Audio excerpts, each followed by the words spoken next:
Here's a political crisis that's about to shake Europe to its core. France is spiraling into unprecedented governmental chaos, and what happens next could determine the fate of the entire European Union. Emmanuel Macron finds himself in an almost impossible position, hunting for his fifth prime minister in under 2 years after yet another spectacular government collapse. But here's where it gets controversial. Is this actually the beginning of the end for Macron's presidency? Or could this crisis become his unexpected pathway to redemption? The latest casualty in France's political battlefield is Francois Bayrou, the center-right prime minister who just suffered a crushing parliamentary defeat.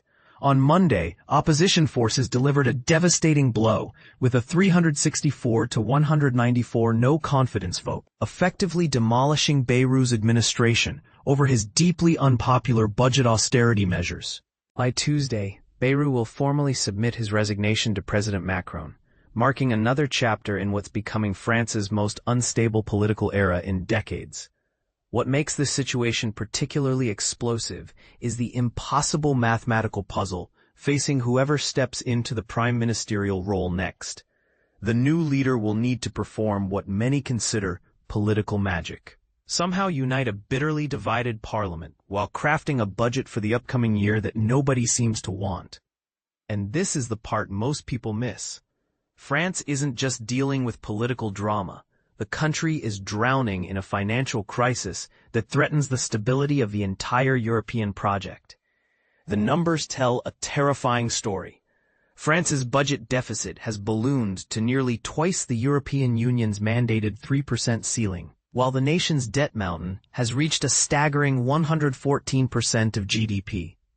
For context, this means France owes more than it produces in an entire year, a financial position that would bankrupt most smaller nations. The pressure from Brussels to slash spending and raise taxes is immense, but any politician brave enough to implement such measures faces almost certain political suicide.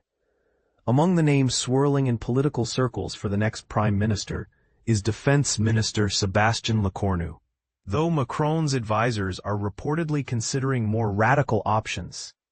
The president could potentially reach across the aisle to select someone from the center-left, or take the technocrat route by appointing a non-political expert. Here's what's fascinating. There are absolutely no constitutional rules dictating who Macron should choose or how quickly he must decide.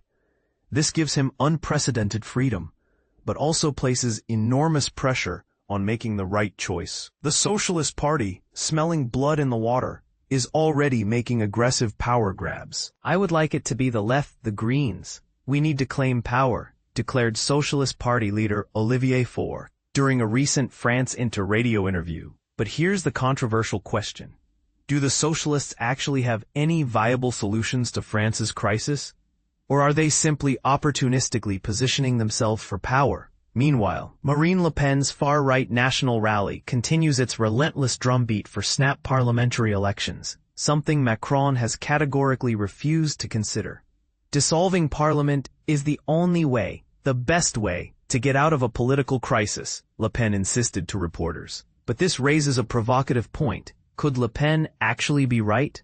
Macron's previous attempt at snap elections only resulted in an even more fragmented and ungovernable parliament, suggesting that democratic solutions might actually be making the crisis worse.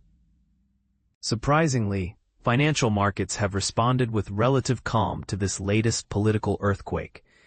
Early Tuesday trading showed minimal panic, with investors apparently treating Bayrou's departure as inevitable. However, the real test of confidence comes Friday, when Fitch rating agency announces its decision on France's sovereign credit rating, a verdict that could send shockwaves through European markets if it's negative. But the political crisis is already inflicting real economic damage. Maya Noel from the tech advocacy group France Digital warns that the fall of the government adds to months of political instability that have already undermined economic confidence.